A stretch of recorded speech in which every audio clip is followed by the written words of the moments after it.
Buenas tardes. Hoy tenemos el agrado de entrevistar a una destacada profesional de vasta trayectoria nacional e internacional, que dentro de su extenso currículum podemos destacar matrona de la Facultad de Medicina de la Universidad de Chile, magíster en Ciencias Médicas, mención Infecciones Intrahospitalarias y Epidemiología Hospitalaria, diplomada en Gestión de Calidad y Acreditación en Salud, evaluadora del Sistema Nacional de Acreditación de Prestaciones Institucionales de Salud, encargada de vigilancia epidemiológica de clínicas y hospitales de Chile y el extranjero, Senior Advisor and Infection Control Program Hospital Artemis en India, logrando la acreditación de este centro.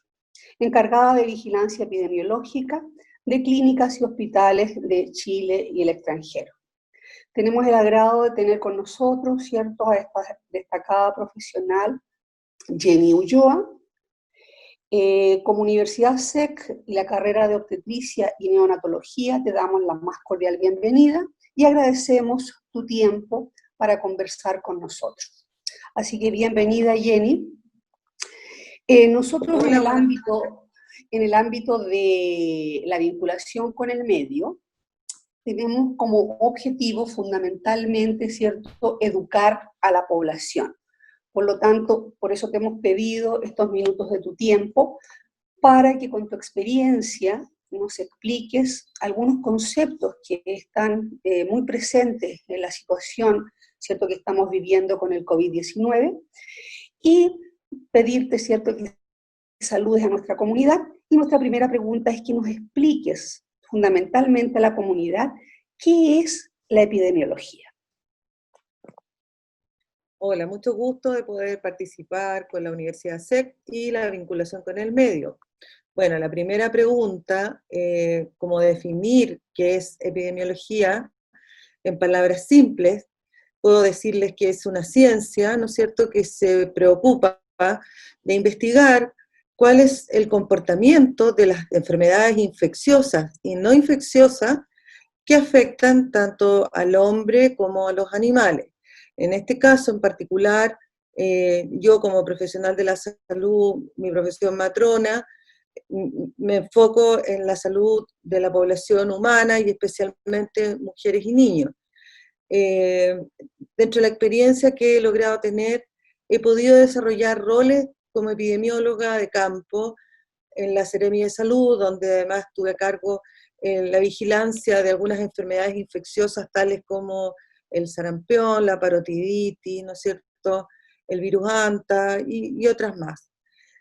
Básicamente la epidemiología investiga las causas que provocan la enfermedad y trata de controlarlas, ¿no es cierto?, para que no se produzcan cantidades importantes de esta enfermedad dentro de la comunidad, ya sea una localidad, una comuna, un país, ¿no es cierto?, un continente, etcétera.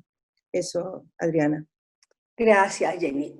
Ahora nosotros escuchamos muchas palabras para que tú nos expliques, con esa claridad. Hablamos de brote, hablamos de epidemia, endemia, pandemia, son términos que están ahora, estamos escuchando en los medios de comunicación. Cuéntanos un poquito para que logremos entenderlo mejor. Bueno, cuando hablamos de brote, se refiere básicamente a dos conceptos. El primero es un aumento de casos de una determinada enfermedad en un determinado periodo de tiempo y en un determinado lugar que excede a lo normal. Y también cuando aparece una enfermedad que se consideraba erradicada y que producto de X circunstancias nos aparecen nuevos casos que nosotros pensamos que ya no teníamos en el país, en la comuna o en la ciudad, dependiendo de dónde uno lo está enfocando o tratando de investigar. Es así como, por ejemplo, se hablan de brote de sarampión en Chile, cuando el sarampión estaba erradicado y apareció un caso de sarampión de una mujer que había viajado a Estados Unidos. Eso se llama brote de sarampión por caso importado, por ejemplo. Pero también, como les decía, se producen otros brotes que son aumento del número de casos esperados, y por ejemplo, sabemos que enfermedades como la malaria en África, todos los años se va a producir un número determinado de casos. Si aumenta, ¿no es cierto?, desproporcionadamente el número de casos respecto a ese número que se sabe que se va a producir, también se considera un brote. No sé si se entendió bien, Adriana, puedo aclarar Sí, dudas. clarito. Ya. Y los otros conceptos, la endemia, la epidemia. Perfecto, mira, seguimos entonces hablando de, después dice epidemia, ¿no es cierto? Y la epidemia básicamente es un brote que se descontrola, donde ataca a un gran número de personas o de animales, como les decía, en un mismo lugar y durante un mismo periodo de tiempo. La denominación básicamente es por un descontrol de un brote. Ejemplo, este caso que les hablaba del brote de sarampión, que fue un caso, ¿no es cierto?, de una mujer, quedó como un brote. Pero si nosotros hubiésemos tenido en el lugar donde ella reside muchos casos asociados a ella, o sea, familiares de ella, conocidos de ella, personas que estuvieron en contacto con ella, habríamos tenido que decir que había una epidemia de sarampión en esa localidad, pero no la hubo. Hablar de endemia se refiere al número esperado de casos, como les explicaba adelante, por ejemplo, malaria en África, se espera tener, no sé, una tasa de 10 por 1000 habitantes, por ejemplo, y si la tasa sube, ya se transforma en una epidemia. Pero hay enfermedades que se llaman endémicas, ¿no es cierto?, y que están en los países, y que nosotros sabemos que si, por ejemplo, viajamos y vamos, por ejemplo, a países de Asia, tenemos que vacunarnos contra algunas enfermedades como la fiebre tifoidea, que es endémica en Asia, en África. Y la pandemia, que es el último concepto que también se habla mucho, se refiere cuando la enfermedad sale de un continente, pero no solamente sale del continente, sino que además debe tener una relación de independencia del continente del cual se origina. ¿Qué significa esto? Si aparece un caso, por ejemplo, hablemos de COVID, que es lo que estamos viviendo, ¿no es cierto?, asociado a una persona que viene llegando de Europa, ¿no es cierto?, de cualquier otro lugar de Estados Unidos, donde hay muchos casos, eso no se puede decretar pandemia. Pandemia se decreta cuando no se sabe cuál es el nexo que le produjo la enfermedad a esta persona en cuestión. Y ya se supone que el virus está circulando dentro de nuestro país y no se necesita un contacto directo con alguien de otro continente para enfermarse. No sé si también quedó claro, o sea, más de un continente, pero además no tiene que haber una relación directa del enfermo, ¿no es cierto?, con enfermos de otros continentes. Y además el requisito que tiene la pandemia para poder ser considerada pandemia es que es la OMS quien declara una situación de pandemia. No puede ser cualquier persona, tiene que ser un organismo eh, regulado, ¿no es cierto?, un organismo internacional como es la Organización Mundial de la Salud. Eso, Adriana. Jenny, ahora vámonos un poquito a lo práctico de la comunidad que vemos en las calles, las personas. Nosotros en los centros hospitalarios obviamente tenemos más costumbre del uso de la mascarilla. Sí, Que nos expliques el por qué claro. es importante la mascarilla y el uso correcto de esta. Bueno, es muy, muy importante. La epidemiología, como les explicaba al principio, trata de investigar la forma como se transmiten las enfermedades. Y de esta palabra tan simple como es transmiten, nosotros tenemos que buscar cuál es la cadena de transmisión. para que se produzca la enfermedad, nosotros necesitamos un agente infeccioso, una persona que sea susceptible de enfermarse, pero además una cadena de transmisión, un canal, algo que una el agente con la persona que es vulnerable. Se sabe que el coronavirus se transmite por gotitas, por la saliva, ¿no es cierto?, al momento de hablar, estornudar, toser. Por lo tanto, el uso de la mascarilla tiene importancia porque contiene esta eliminación del virus, ¿no es cierto?, desde nuestra faringe hacia el exterior. Son microgotitas que, a pesar de ser micro, son grandes dentro de todas las micro que hay. Por lo tanto, producto de esa característica que tiene el coronavirus, ¿no es cierto?, en las gotitas de Flügel, precipitan. Precipitar significa que caen al suelo por la gravedad. Por lo tanto, si yo estornudo sobre una mesa, las gotitas van a caer sobre la mesa, pero son microscópicas, yo no las voy a ver. Si estornudo sobre, no sé, una manilla de un metro o de un microbús, la misma cosa. Por lo tanto, se supone que si todos usamos mascarilla, esa cadena de transmisión va a estar siendo interrumpida y la velocidad del contagio va a ser más lenta. Y eso es lo que nosotros todos esperamos, que la velocidad sea más lenta para poder intervenir en forma oportuna y que la menor cantidad de gente posible tenga que ser hospitalizada en una unidad de cuidados intensivos y ojalá la mayoría lo pase en un servicio de medicina de cuidados medios o en sus domicilios. Jenny, continuando, ¿cierto?, lo que tú nos mencionas en relación a la parte hospitalaria, ¿cuál es el protocolo para tranquilidad de la comunidad que sigue el personal de salud en los centros hospitalarios en el cual tú trabajas? Mira, a ver, el Ministerio de Salud ha implementado muchos protocolos para poder controlar COVID-19.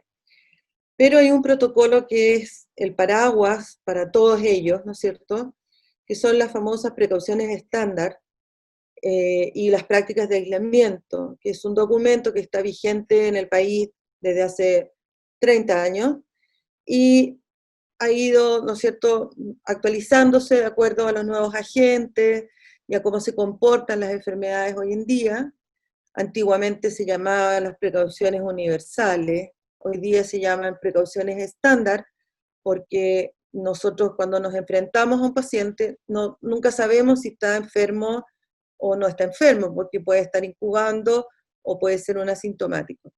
Por lo tanto, lo básico y lo primero que debemos tener siempre cuidado es con la higiene de manos, que tiene que ser, ¿no es cierto?, puede ser con un lavado de manos común y corriente, o una desinfección de las manos, de la piel de las manos con alcohol gel. El uso de guantes, ¿no es cierto?, cuando vamos a trabajar con fluidos corporales, ¿no es cierto?, que puedan producir riesgo, como es la sangre, ¿no es cierto?, la saliva y cualquier fluido orgánico. Todos son transmisores de virus. La protección facial, que es la mascarilla, y actualmente estamos además usando los escudos faciales. Para poder atender, todas tenemos que tener nuestro gorro, nuestro escudo facial y la mascarilla. Es bien complejo porque eso debe estar muy sellado, tenemos que hacer la prueba del sello, y al hacer la prueba del sello y quedar así de apretado, deja huellas en la cara. Por lo tanto, son elementos bastante incómodos para el personal de salud, sobre todo para aquellos que se desempeñan en las UCI o tienen que trabajar en los pabellones. Aparte de lo que les nombré recién, agregamos, ¿no es cierto?, el uso del delantal. Nadie puede atender a un paciente enfermo con la misma ropa que nosotros nos desplazamos de la casa al trabajo. Tenemos que tener precaución con los pinchazos y los cortes con los artículos afilados. tenemos que tener higiene respiratoria, que son los buenos hábitos al toser, y el manejo de los equipos, ¿no es cierto?, los desechos y la ropa de los pacientes. Aparte de estas precauciones estándar, los hospitales han fortalecido el sistema de eliminación de desechos, de aseo de superficie, y a nosotros como profesionales de la salud, como también a las personas que van a hacer el aseo a los establecimientos, se les han dado instrucciones sumamente claras con listas de chequeo donde ellos deben todos los días limpiar, como lo dice, ¿no es cierto?, la recomendación del ministerio, que también después podemos indagar un poco en qué es lo que dice el ministerio de cómo se debe limpiar una superficie, ya sea hospitalaria o en domicilio, porque no tenemos que olvidar que hay muchas personas que están haciendo cuarentena en sus domicilios. Además, están las cuarentenas, ¿no es cierto?, que también el ministerio ha decretado, están los cordones sanitarios, están las aduanas sanitarias. Como ven, son muchos conceptos difíciles a veces de poder entender, pero la verdad es que es la única forma como se ha podido ir conteniendo el virus, y de hecho Chile ha sido reconocido en la Organización Mundial de la Salud por la forma como hasta el momento ha podido, ¿no es cierto?, controlar los casos más graves, que no haya tanta gente en una UCI y que no haya tanto fallecido, lamentando la pérdida de los seres queridos. Jenny, profundizando un poquito en lo que manifestabas, en lo que a veces vemos del personal de salud que andan en el metro, transporte público, con los uniformes puestos hacia sus lugares de trabajo, yo creo que eso es importante para fortalecer el mensaje a nuestras estudiantes, ¿cierto? De general de la Facultad de Salud, de que vemos en otro escenario, ¿cierto? Antes que tuviésemos el COVID-19, vemos frecuentemente personal de la salud caminando con sus Sí, uniformes. exactamente. Lamentablemente ha habido mucho relajo en el uso del uniforme, y que esta es una de las cosas buenas que nos va a dejar el coronavirus, y es que la gente no va a poder seguir circulando nunca más con el uniforme clínico, ¿no es cierto?, en espacio público. Es más, nosotros en el hospital tenemos todas el uniforme del hospital. Nos vestimos en los vestidores que tienen para ello, que son muy grandes, muy cómodos. Nos entregan la ropa por color, de acuerdo al estamento, y nos vestimos todos los días ahí, nos sacamos la ropa, incluidos los zapatos, o sea, nadie puede entrar al hospital con ropa que ha circulado por fuera, y viceversa. No, no podemos salir del hospital con ropa que haya circulado por dentro del hospital. Y eso es una normativa que también salió desde el ministerio, está prohibido eh, vestir la ropa clínica en lugares que no sean el hospital mismo. Jenny, para ir terminando, ¿cierto? Y un poquito para la comunidad que piensa, ¿cierto? Están atendiendo pacientes que están infectados, que nos expliques un poquito los protocolos de limpieza, ¿cierto? Si yo voy a tener que ir a un centro y probablemente atendieron a alguien COVID, algunos conceptos en relación a la desinfección de los ambientes. Sí, este es otro protocolo que el ministerio publica en su página y que tiene que ver cómo hacer el aseo en casos de COVID, ¿no es cierto?, positivo o sospechoso. Eh, Está muy claro. Bueno, lo primero que hay que hacer, ¿no es cierto?, siempre es eliminar todo el resto de materia orgánica o inorgánica que esté presente en cualquier superficie. Eso se hace con paños, con esponjas que deben ser eliminados o lavados una vez usados, con cualquier detergente que remueva la materia grasa.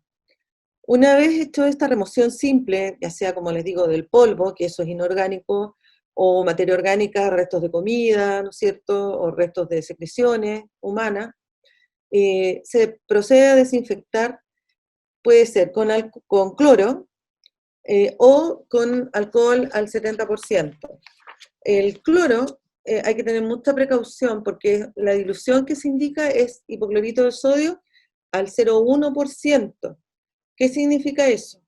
Que tenemos que, del cloro doméstico, porque si compramos un cloro industrial estable, la dilución es distinta.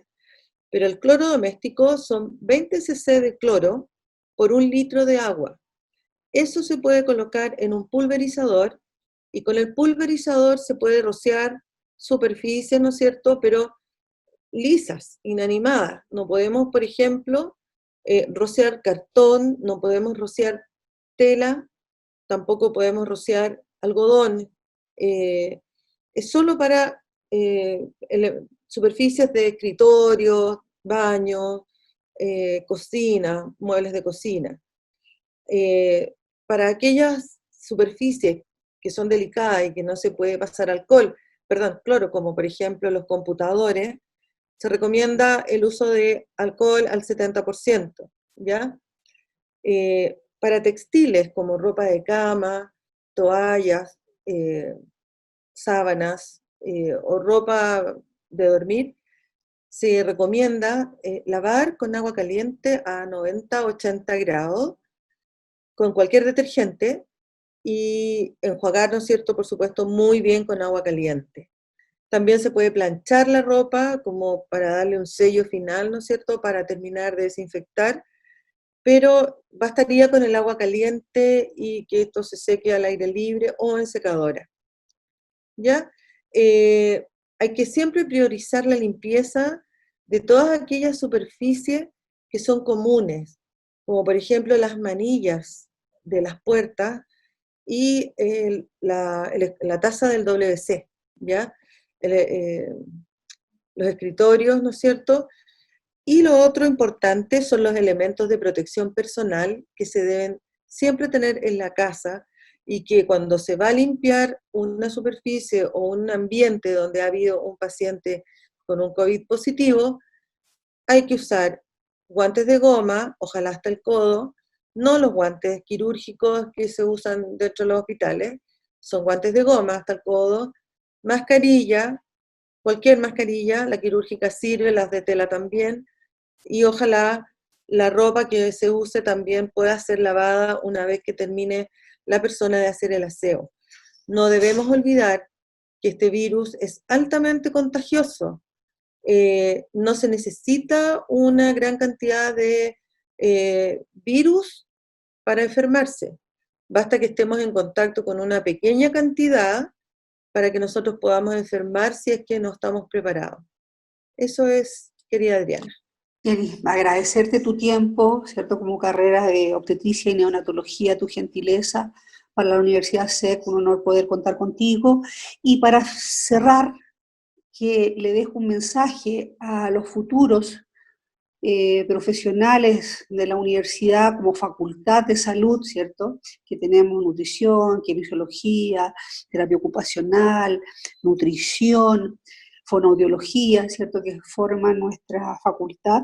Un mensaje para los futuros profesionales que van a tener que enfrentar a lo mejor más adelante algún proceso similar. Bueno, solamente agradecerles a ustedes, Adriana, a la universidad por considerarme. Y en segundo lugar, decirle a estos estudiantes que no decaigan, que no pierdan las esperanzas, que las profesiones del área de la salud son muy lindas.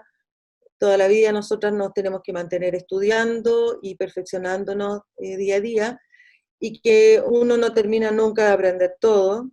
Este coronavirus ha venido no sé, a generar espacios, ¿no es cierto?, de discusión, de crecimiento y de además aunar criterios, porque hay distintas opiniones, hay algunos que son más temerarios, otros que son más temerosos, pero tenemos que tratar igual de buscar un equilibrio entre todos, siempre basado en la ciencia y con estudios. Es lo más importante. La verdad es que si uno no estudia y no se prepara, imposible que esté con la capacidad de poder trabajar, ¿no es cierto?, en un ambiente ante situaciones como esta, sin tener un pánico y salir huyendo, ¿no es cierto?, de los hospitales. Nuestros pacientes nos necesitan, nosotros tenemos que estar ahí, nos tenemos que cuidar, tenemos que tratar de enseñar a nuestros pares, a nuestra familia también, y seguir trabajando por nuestras pacientes, amados pacientes, mujeres y niños en nuestro caso, y sus familias. Bueno, Jenny, bueno, se me quedó en el tintero también la carrera de enfermería que forma parte de nuestra facultad. Agradecerte, Jenny, un abrazo enorme. Tú sigues trabajando, tú estás en la trinchera, así que nos representas como matronas, tanto en la línea clínica como en la gestión, así que te agradecemos enormemente que hayas compartido con nosotros. Muchas gracias. Gracias a ti.